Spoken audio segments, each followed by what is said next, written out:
शब्द व्याकरण के आधार पे वर्णों के मेल को शब्द कहते हैं।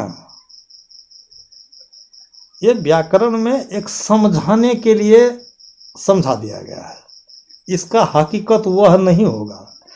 अगर यह व्याकरण में आप सर्टिफाइड है कि शब्द का यही अर्थ होता है कि वर्णों के मेल को हम शब्द कहते हैं, तो एक बात बताइए, सऊदी अरब कोई गरीब कंट्री है, उसके यहाँ ये सूत्र नहीं आया था H2O1, तो पानी का है विदेश से मंगा के पीता है, पानी बना क्यों नहीं लेता है? चूँकि इस बात को आपको समझाने के लिए, समझने के लिए कहा गया है कि H2O1 इक्वल टू वाटर, लेकिन पानी बना नहीं पाएगा वो, ऐसा कोई कारखाना नहीं है पानी बनाने वाला, आपने सुना है नहीं?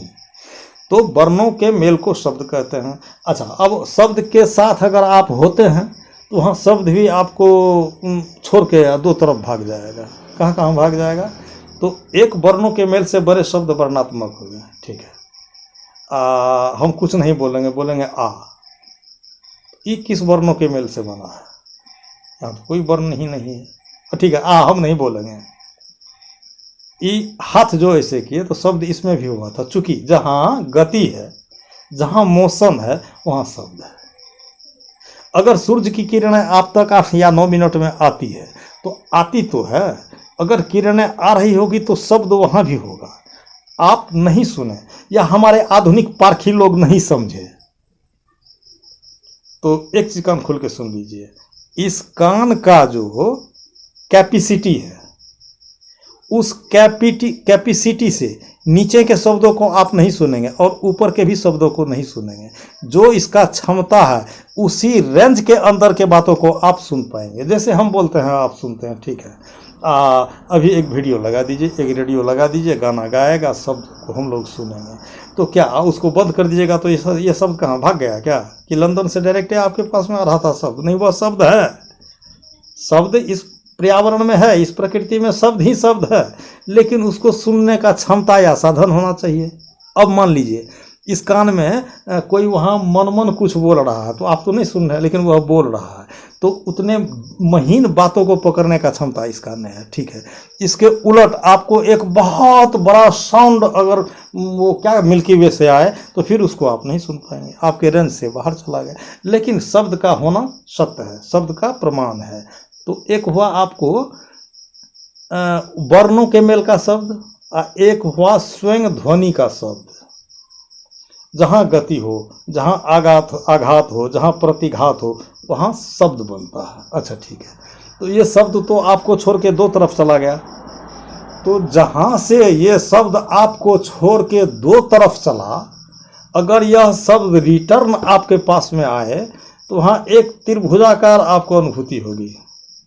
आपको छोड़ के ना ये दोनों तरफ चला था, अब फिर दोनों आपके तरफ आए, आकि दोनों एक साथ हो जाए, ये आपको लगभग इशारा करती है सूक्ष्म साधन दृष्टि योग की ओर या त्राटक की ओर। जैसे मेरे पास में आँख है, ठीक है, मेरे पास में आँख है, तो ये आँख सिर्फ चर्म चक्षु है, शरीर में बनाया गया एक झरोखा है तो बड़ी इंजीनियरिंग इसमें, झरोखे में भी बहुत इंजीनियरिंग है, लेकिन ये आँख देखता है, ठीक है। सच में अगर ये आँख देख रहा होता तो एक जड़ वस्तु में भी इससे आकर्षक आँख बना सकते हैं जो नहीं देखता है, या आप ही का आँख है। इसमें वह संजीवनी शक्ति जो चैतन्य है, उससे इसमें पृथकत्व महसूस हो जाए तो फिर ये नहीं देखता है। इसका ये अर्थ होता है कि देखने वाली वस्तु कुछ और है, ये चर्म चक्षु है। तो देखने वाली वस्तु आपके पास, मेरे पास एक ही है, दो नहीं है, लेकिन ये खिड़कियां दो है।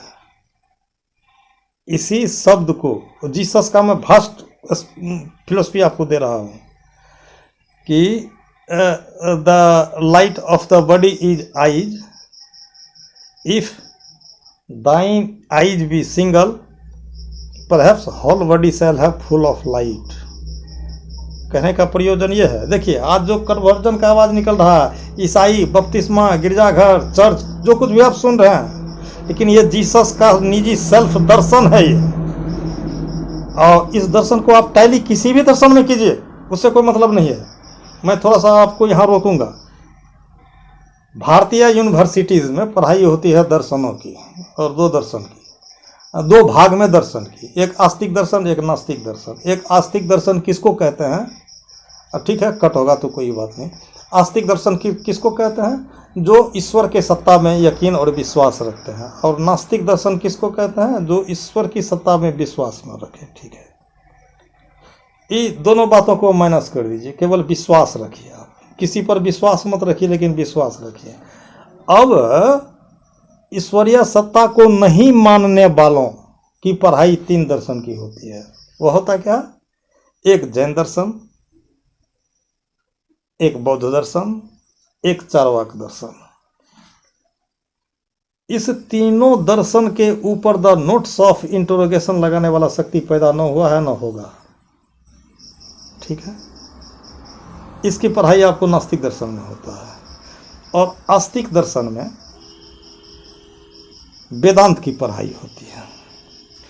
वैसे वेद सर्वोपरि ऋग्वेद है, और ऋग्वेद ही एक ऐसा साहित्य है जहां आपको मैक्स मूलर इस वेद को पढ़ा था।